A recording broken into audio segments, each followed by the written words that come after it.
Hello दोस्तों, मैं सुरजीत स्वागत करता हूं आपका to the point study with Surjit channel पे। और आज इस वीडियो में हम इकॉनमी को पढ़ने वाले हैं। इकॉनमी में हमने क्या किया है कि कंप्लीट इकॉनमी को हमने 5 पार्ट्स में डिवाइड कर लिया है। ठीक है, तो फर्स्ट पार्ट जो इसका है, इसका जो फर्स्ट पार्ट है वो है नेशनल इनकम, और सेकंड है लोक वित्त यानी पब्लिक फाइनेंस, और थर्ड है money banking and financial market यानी मुद्रा बैंकिंग और वित्त बाजार। फोर्थ जो है वो है फॉरेन सेक्टर यानी विदेशी क्षेत्र, और फिफ्थ है सोशल सेक्टर अर्थात सामाजिक क्षेत्र। और जो सामाजिक क्षेत्र है इसको हमने 3 पार्ट में डिवाइड किया है यानी गरीबी, बेरोजगारी और मुद्रास्फीति।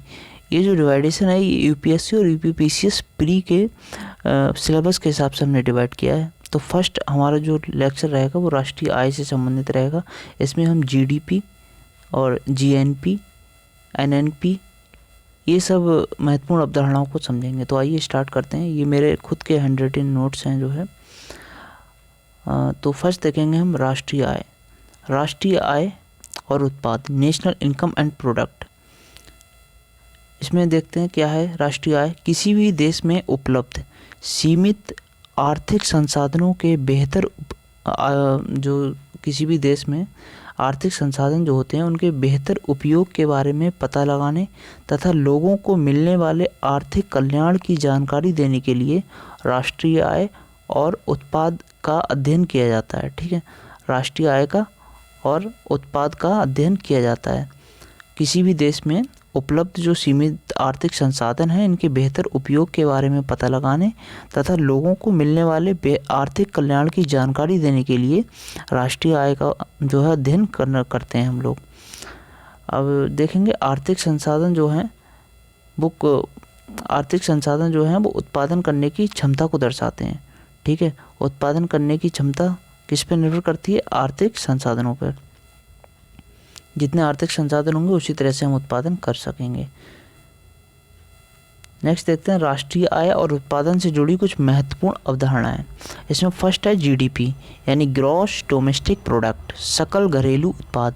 किसी भी देश की घरेलू सीमा के भीतर किसी एक वर्ष में, कितने वर्ष में? एक वर्ष में उत्पादित की गई सभी अंतिम वस्तुओं और सेवाओं के, ध्यान दें, वस्तुओं और सेवाओं के बाजार मूल्यों के समग्र योग को क्या कहा जाता है? जीडीपी।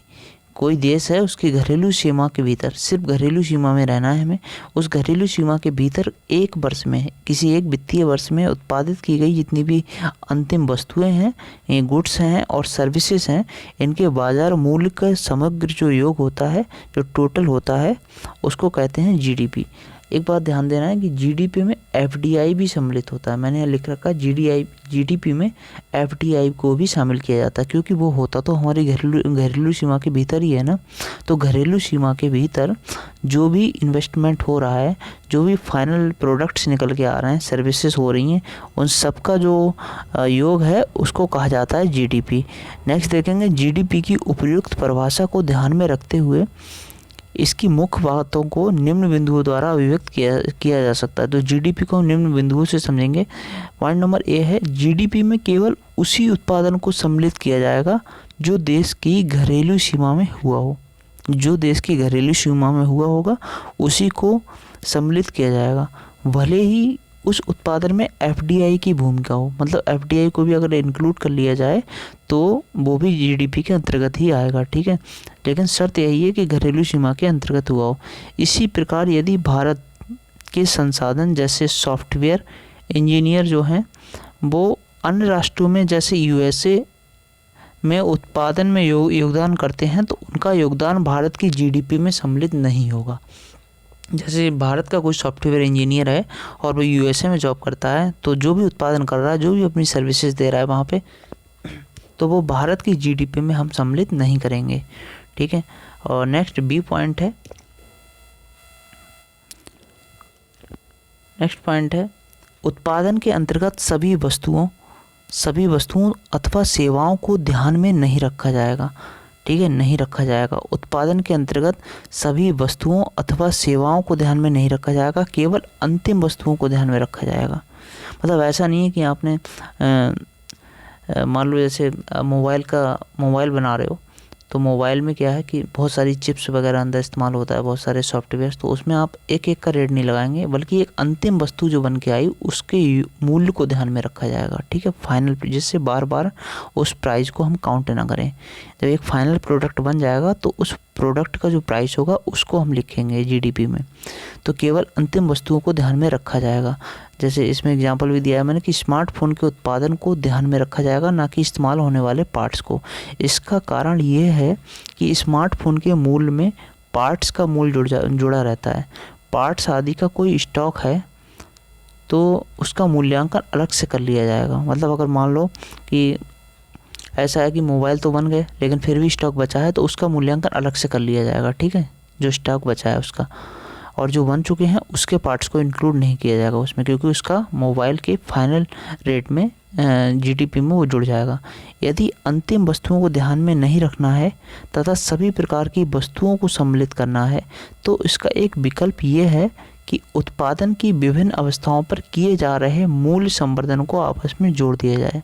अगर आप एक अंतिम मूल्य को नहीं रखना चाह रहे हैं तो आप ऐसा करें कि मान लो एक चिप जोड़ी उसका मूल्य जोड़ दिया, दूसरा कोई सॉफ्टवेयर जोड़ा उसका जोड़ दिया, फिर तीसरा, इस तरह से आप एक एक करके वैल्यू एडिशन करते जाएं, तब भी सेम प्राइस ही निकल के आएगा। नेक्स्ट देखते हैं, जनवरी 2015 में भारत के द्वारा जीडीपी निकालने के लिए इसी विधि को लागू किया जाता था। कौन सी? जीवीए को, जिसको बोलते हैं वैल्यू एडिशन, मतलब वही ग्रॉस वैल्यू एडिशन। इस विधि को, लेकिन इसमें जीडीपी पर जाने के लिए जीवीए को निकाला जाता था, ठीक है। पहले हम जीवीए को निकालते थे तब जीडीपी तक पहुंचते थे। नेक्स्ट देखेंगे पॉइंट नंबर सी, जीडीपी में समय को ध्यान में रखा जाता है, जो कि सामान्यतः कितने वर्ष का होता है? 1 वर्ष का, ठीक है। नेक्स्ट आता है जीएनपी। जीएनपी क्या है? हमने जीडीपी समझा, अब उसी से मतलब उसी से निकल के आया है जीएनपी। जीएनपी मतलब ग्रॉस नेशनल प्रोडक्ट, यानी सकल राष्ट्रीय उत्पाद। तो जीएनपी जो होता है वो जीडीपी मतलब घरेलू सीमा के भीतर एक वर्ष में टोटल जो प्रोडक्ट और सर्विसेज हैं उनका योग। तो जीडीपी प्लस भारतीय संसाधनों द्वारा अर्जित की गई विशुद्ध विदेशी आय। इसमें क्या है, मतलब जीडीपी तो इंक्लूडेड है ही, और साथ में जो सॉफ्टवेयर इंजीनियर विदेशों में काम कर रहे थे, ठीक है, उनसे जो इनकम आ रही है वो रेमिटेंस भेज रहे हैं, उसको भी इंक्लूड किया जाएगा इसमें। मतलब कैसे? भारतीय संसाधनों द्वारा अर्जित की जाने वाली विशुद्ध विदेशी आय को निकालने के लिए निम्न सूत्र का प्रयोग किया जाता है। अब देखो जीडीपी तो निकल के आ रही थी, लेकिन इस मूल्य को हम कैसे निकालेंगे, विशुद्ध विदेशी आय को? तो ये फार्मूला हम इस्तेमाल करेंगे, भारतीय संसाधनों द्वारा अर्जित कुल विदेशी आय माइनस विदेशी संसाधनों द्वारा भारत में अर्जित कुल विदेशी आय।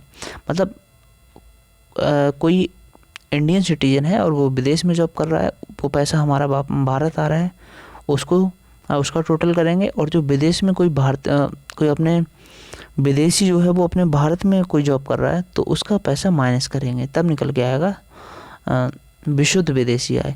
तो इस प्रकार जीएनपी को निकालने के लिए ये इस्तेमाल हो गया क्या?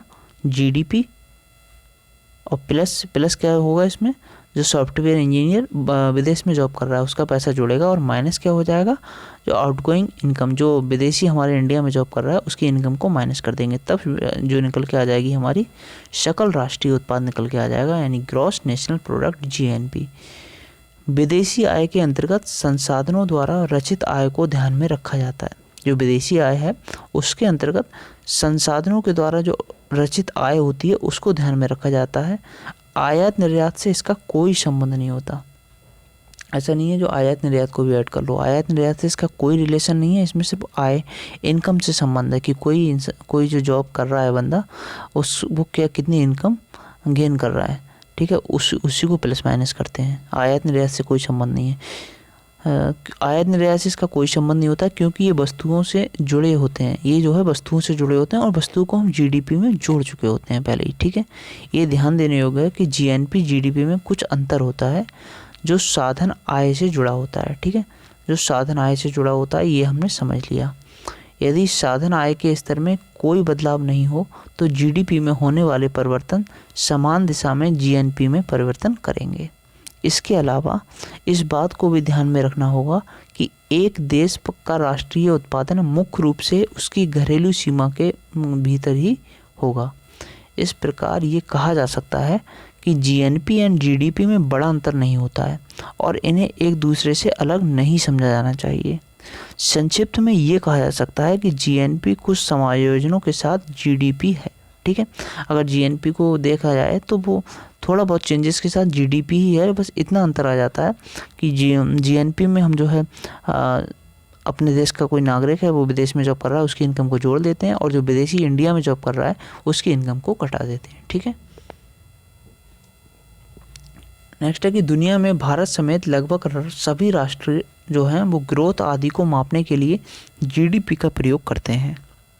इसका कारण ये है कि विदेशी साधन आय के संदर्भ में घरेलू नीतियां प्रभावशाली नहीं हो पाती हैं। उपयुक्त के विपरीत यूएनडीपी क्या है? United Nations Development Programme. ये यूएनडीपी जैसी संस्थाएं जो हैं वो लोगों के मानव विकास आदि को मापने के लिए जीएनपी को ध्यान में रखती हैं। इस संदर्भ में उनका ये कहना है कि दुनिया में कई राष्ट्र ऐसे हैं जो विदेशी आय के माध्यम से जीवन स्तर में सुधार कर रहे हैं। वो जीएनपी को इसीलिए ध्यान में रख रही हैं क्योंकि बहुत सारे उनके यूएनडीपी को ऐसा लगता है कि बहुत सारे राष्ट्र ऐसे हैं जो विदेशी आय से ही अपना काम चला रहे हैं। मतलब जैसे पाकिस्तान है, पाकिस्तान को ले लो, ज़्यादातर लोग जो हैं सऊदी अरब में जॉब करने जाते हैं, वहाँ से पैसा कमा के ला रहे हैं, पाकिस्तान को भेज रहे हैं, तो उसका काम विदेशी आय से ही चल रहा है या फिर भीख मांग के चल रहा है। तो विदेशी आय के माध्यम से अपने जीवन स्तर में सुधार कर रहे हैं। भारत इसका अपवाद नहीं है, भारत को अपवाद के रूप में नहीं ले सकते।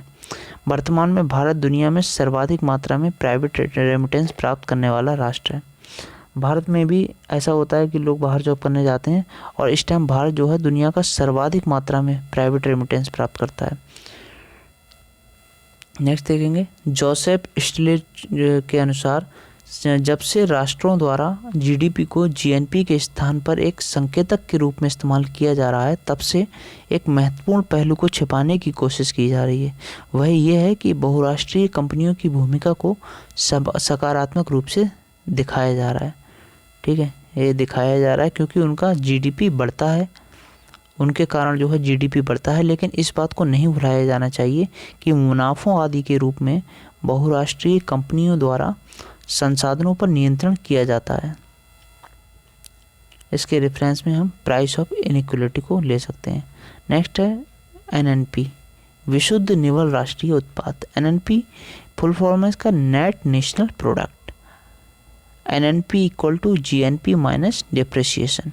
डिप्रिसिएशन अर्थात मूल्यह्रास, अपकर्ष या मशीनों की गिरावट का अनुमानित मूल्य। तो एनएनपी में से एनएनपी कैसे निकलता है? अगर जीएनपी में से हम डिप्रिसिएशन को घटा देते हैं तो ये निकल के आता है हमारा विशुद्ध या निवल राष्ट्रीय उत्पाद या एनएनपी।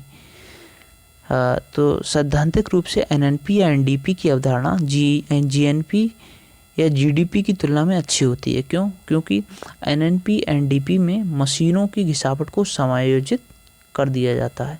घिसावट को समायोजित करने से देश की उत्पादन क्षमता बनी रहती है। व्यावहारिक रूप से तुलना करने के लिए एनएनपी एनडीपी की बजाय जीएनपी जीडीपी को अधिक महत्व दिया जाता है। इसका कारण यह है कि डिप्रिसिएशन के समायोजन के नियम सभी राष्ट्रों में एक समान नहीं है। नेक्स्ट देखेंगे, फोर्थ हमारा पॉइंट है साधन लागत पर विशुद्ध राष्ट्रीय उत्पादन, मतलब फैक्टर कॉस्ट पे देख रहे हैं हम एनएनपी एट फैक्टर कॉस्ट। और national income, net national income भी जिसको बोलते हैं, ठीक है, एनएनआई। तो देखते हैं, इसका फार्मूला है एनएनपी एट मार्केट, जो बात हो रही है मार्केट प्राइस की, और माइनस इसमें इनडायरेक्ट टैक्सेस को जब घटा देते हैं और प्लस सब्सिडी को जोड़ दिया जाता है इसमें। ठीक है, तो जब इनडायरेक्ट मतलब एनएनपी एट फैक्टर कॉस्ट कैसे निकलता है? जब मार्केट वैल्यू जो है इसकी मार्केट प्राइस पे एनएनपी है उसको घटा दें, उसमें से इनडायरेक्ट टैक्सेस को घटा देंगे और सब्सिडी को जोड़ देंगे। तो NNP eight factor cost, NNP market price minus net indirect taxes. Net indirect taxes से मतलब है इनडायरेक्ट टैक्स माइनस सब्सिडी। ठीक है, तो इसमें देखेंगे कि ऐसे समझ लो कि मान लो फैक्टर कॉस्ट हमारी फैक्टर रिसोर्सेज हैं ये, और इधर फैक्टर कॉस्ट दे रखा है। मान लो लेबर, जो लेबर है उसको हम यहाँ 2 रुपये दे रहे हैं और कैपिटल हमारी 1 रुपये है, बिल्डिंग का रेंट जो है 1 रुपये है और मार्केट कॉस्ट 3 रुपये है और रिस्क जो है हमारा रिस्क प्रॉफिट 3 रुपये है। तो टोटल ये कितना हुआ, फैक्टर कॉस्ट 10 रुपये। नेक्स्ट देखेंगे कि मार्केट प्राइस जो है उसकी वैल्यू अगर ज़्यादा है फैक्टर कॉस्ट से, ज़्यादा कब होगी, जब यदि टैक्स लगा होगा। ठीक है, तो मार्केटिंग प्राइस जो है ज़्यादा कब होगा फैक्टर कॉस्ट से, यदि उसमें टैक्स लगा है।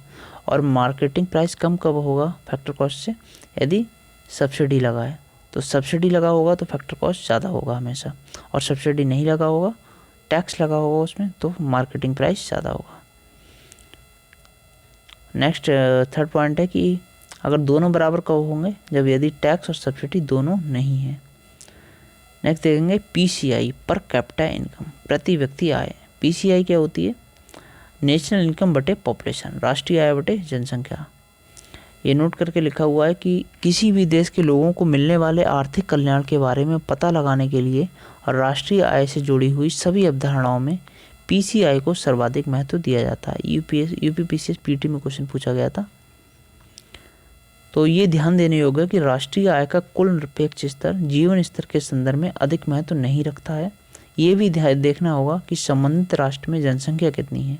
यदि समग्र राष्ट्रीय आय का स्तर ऊंचा है लेकिन साथ में जनसंख्या भी अधिक है तो लोगों का जीवन स्तर ऊंची राष्ट्रीय आय के बावजूद कमज़ोर हो सकता है। यही कारण है कि विश्व के द्वारा 2013 में आईसीपी अर्थात इंटरनेशनल कंपैरिजन प्रोग्राम से संबंधित ये रिपोर्ट में कहा गया कि the largest economies are not the richest.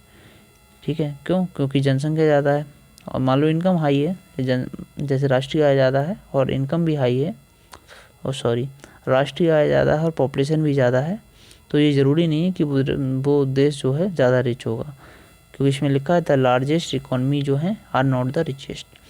PCI एक नकारात्मक पक्ष है।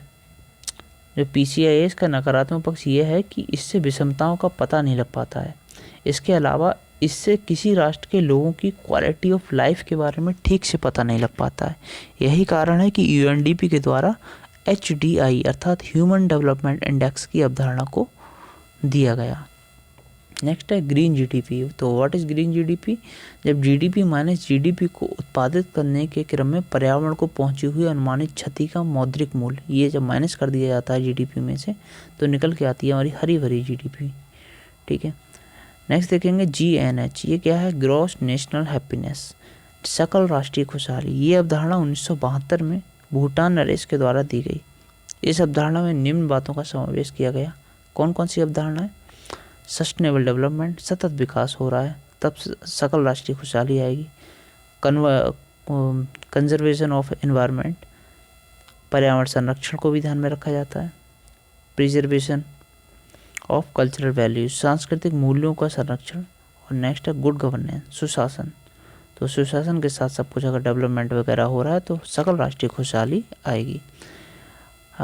यह पॉइंट देखते हैं, वास्तविक राष्ट्रीय आय, रियल नेशनल इनकम क्या है? इसे स्थिर मूल्यों पर राष्ट्रीय आय कहा जाता है। ठीक है, स्थिर मूल्यों पर राष्ट्रीय आय क्या होती है? Real national income. जब किसी वर्ष की राष्ट्रीय आय को किसी आधार वर्ष की कीमतों के आधार पर, ध्यान दें आधार वर्ष की कीमतों पे ये निकाली जा रही है। ठीक है, तो किसी वर्ष की राष्ट्रीय आय को जब हम किसी आधार वर्ष की कीमतों के आधार पर निकालते हैं तो इस प्रकार से निकाली गई राष्ट्रीय आय को वास्तविक राष्ट्रीय आय यानी रियल नेशनल इनकम कहते हैं। ये ध्यान देने योग्य है कि राष्ट्रीय आय को निकालने के लिए उत्पादन के साथ साथ बाजार की कीमतों को भी ध्यान में रखा जाता है। लेकिन यदि किसी देश के राष्ट्रीय आय का स्तर बदलता है तो उसमें उत्पादन के साथ साथ कीमतों की भूमिका भी हो सकती है। ऐसी स्थिति में ग्रोथ को सही ढंग से नहीं निकाला जा सकेगा। इससे बचने के लिए कीमतों को स्थिर कर दिया जाता है। यदि उनके स्थिर करने के बावजूद राष्ट्रीय उत्पादन का मूड बदलता है तो इसका एक कारण ही होगा कि उत्पादन की जो मात्राएं हैं वो बदल दी गई हैं। जैसे आप यहाँ देखें, जब दूध की कीमत 50 रुपये थी, उत्पादन 100 लीटर था। ठीक है, तो 5,000 रुपये मतलब इनकम हो रही थी। अब आप देखें अब दूध की कीमत 100 रुपये है, उत्पादन अभी भी 100 रुपये है, इनकम कितनी हो रही है 10,000 रुपये। इनकम बढ़ गई, क्यों? क्योंकि कीमत बढ़ गई जबकि उत्पादन सेम हो रहा है। भारत में वास्तविक आय को निकालने के लिए जनवरी 2015 में आधार वर्ष को बदला गया, 2004-05 के स्थान पर 2011 और 12 कर दिया गया। राष्ट्रीय सांख्यिकी आयोग के अनुसार प्रत्येक 5 वर्ष में आधार वर्ष को बदला जाना चाहिए। वर्ष 2010 में 1999-2000 के स्थान पर 2004-05 को आधार वर्ष बनाया गया था, इसीलिए 2015 में 5 वर्ष पूरे होने पर 2011-12 को नया आधार वर्ष बनाया गया। आधार वर्ष का चुनाव करते समय इस बात को ध्यान में रखा जाता है कि संबंधित वर्ष एक सामान्य वर्ष हो तो उसमें वस्तुओं की कीमतें अत्यधिक ऊंची अथवा कम नहीं रही हों। नहीं, मतलब ये ध्यान रखना होता है हमें आधार वर्ष बनाते समय कि वो जो है आधार वर्ष का चुनाव करते समय इस बात को ध्यान में रखते हैं कि संबंधित जो वर्ष है वह एक सामान्य वर्ष रहा है, उसमें वस्तुओं की कीमतें अत्यधिक ऊंची नहीं रही हैं और ना ही कम रही हैं।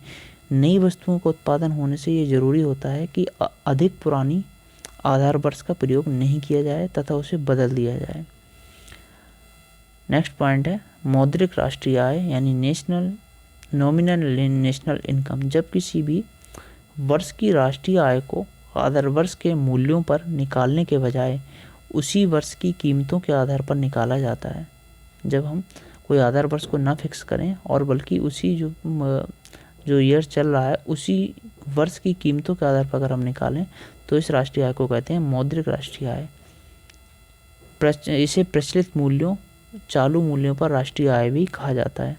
इस राष्ट्रीय आय का कोई विशेष महत्व नहीं माना जाता है क्योंकि इसके कारण वस्तु स्थिति का पता नहीं लग पाता तथा मौद्रिक भ्रम पैदा होता है। तो ये है ग्रोथ एंड डेवलपमेंट, इसको हम नेक्स्ट लेक्चर में देखेंगे यहाँ से। ठीक है, तो अगर वीडियो अच्छी लगे तो इसको लाइक करें, कमेंट करके बताएं वीडियो कैसा लगा और चैनल को सब्सक्राइब करें। बाय बाय, टेक केयर, मिलते हैं नई वीडियो में।